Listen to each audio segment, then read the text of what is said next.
दिनैहाय जोंहा जमदुवार जे MCLA समस्ति दं बिनि बाहाय मोनसे पाब्लिक मिटिं जादों।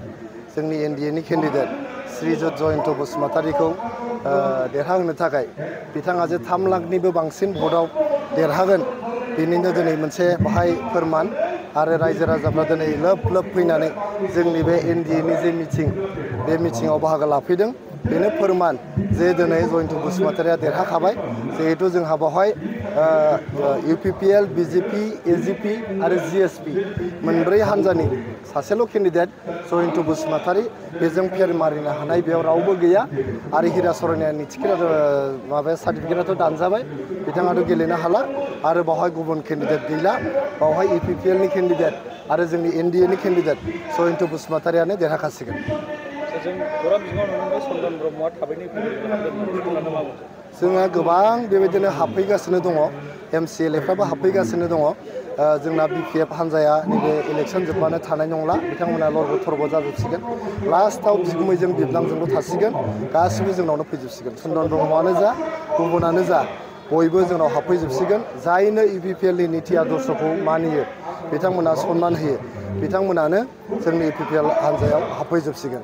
आरो जिहेतु जोंनि बड'लेण्डनि आइजोफ्रा जोंनि हाग्रामा महिलारि सारखौ गाज्रि मोनजोब्बाय बिथाङा थलासे सना होनो नागिरदोंमोन होआखै ओंखायनो आइजोफ्रा गाज्रि मोनजोबनानै दा बयबो जोंनि UPPL हान्जाजों आरो ट्रेक्टरावनो भट होनो थाखाय दिनै थियारि जाजोब्बाय। BPFनि माखासे दैदेनगिरिफ्रा बुंबाय दे बिटिआर गोरोबथाय दफाफोरखौ भारत सरकारा मावनो हाला होननानै नटिस हरदों। बे थगायनायनि सायावबो रायजोफ्रा रागा जोंजोब्बाय।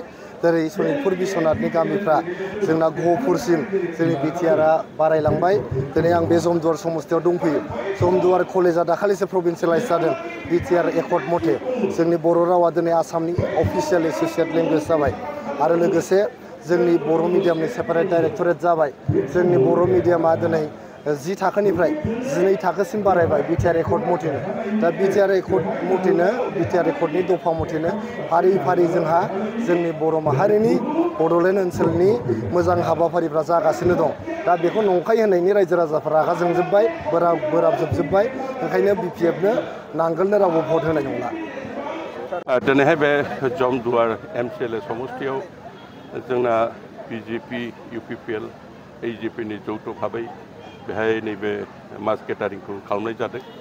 दा उद्देश्यआथ' बेनो जे फैबाय थानाय जेनाखि बिसायख'थि 1 नं क'क्राझार लकसभा समस्तिनि केन्डिडेट जयन्त बसुमतारीखौ देरहाहोनायनि बाथ्रा। दा बेखौथ' देरहागोनाथ' खाथांखा बेखौ बयबो मिन्थिखागौ बेखौ बै फंसे बाथ्राखौनो बारे बारे बुंबाय थानाय जायो।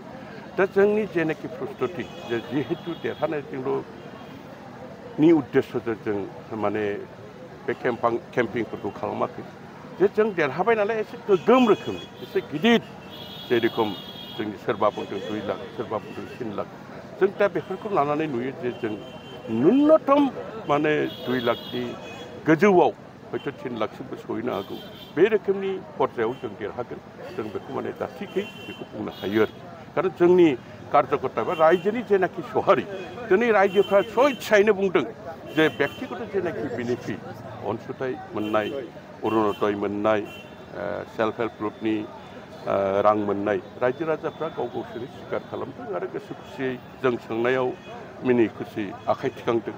गतिके बेनो फोरमायो जे रायजोफ्रा इतिमध्य गावबा गाव सिद्धान्त लाखाबाय जे UPPL दलनि ट्रेक्टरावनो भटखौ होगोन। बे बियाबाव बबे दोलोखौ जागोन होननानै बेवहायथ' सोरबा कन्टेस्टआव फैगोन माथो नुहुराखै बेहाय नांगालनिफ्राय एसे एनै दा मिटिं खालामनायफोरखौ नुदों खिन्थु नांगालनि जेनाखि बर्तमान सक्ति बा बिसोरनि जेनाखि प्रसार अभियान जोंबोथ' एसे एनै आगोलाव जिहेतु BPFआव आंनिसो दंमोन जों बेखौ नुनानै बुंनो हायो जे आगोलनि जेनाखि सक्तिमोन BPF दलनि बे सक्तिया दा BPF दलाव अन्तत नैबे MP भटखौ देरहाहोनो थाखाय जथेस्थ' नङा खारन बै समाव गिदिर बा साननो हनो गोरों गोबां BPFनि सोद्रोमाफ्रानो दा हाग्रामा बिथांजों गैलिया बिसेसकरि खोनानाय मथे आगोलनि बारग' मन्त्रि चन्दन ब्रह्म बिथाङाबो दिनै हाग्रामाजों गैला हयथ' सानसे साननै उनावनो मबेबा दलाव थांनो हागौ बेखिनिखौ मिडियानि दारै मिन्थिनो मोन्दों दा आंबो दंमोन आरो गोबाङानो दिनैहाय बिथांजों गैलिया खारन गैयैनि मेन खारनानो बिथांनि जेनाखि गावनि खामानि BPFनि जेनाखि खामानि मावनायनि स्टाइल बे स्टाइला गाव जेखौ सानो सरदार हाग्रामा महिलारि बिथाङा गाव जेखौ सानो बे हिसाबैसो मावो आं साननाय एबा सोरबा मावथिफोरनि साननाय बिसोरनि खोथा मथे बा साननाय हनायजों खुनु धरननि सिद्धान्तफोरखौ लानाय जाया बिनि थाखायनो हयथ' साननो गोरों माखासे गोबां मावथिफ्रा बिथांनिफ्राय नागारनानै फैनाय जायो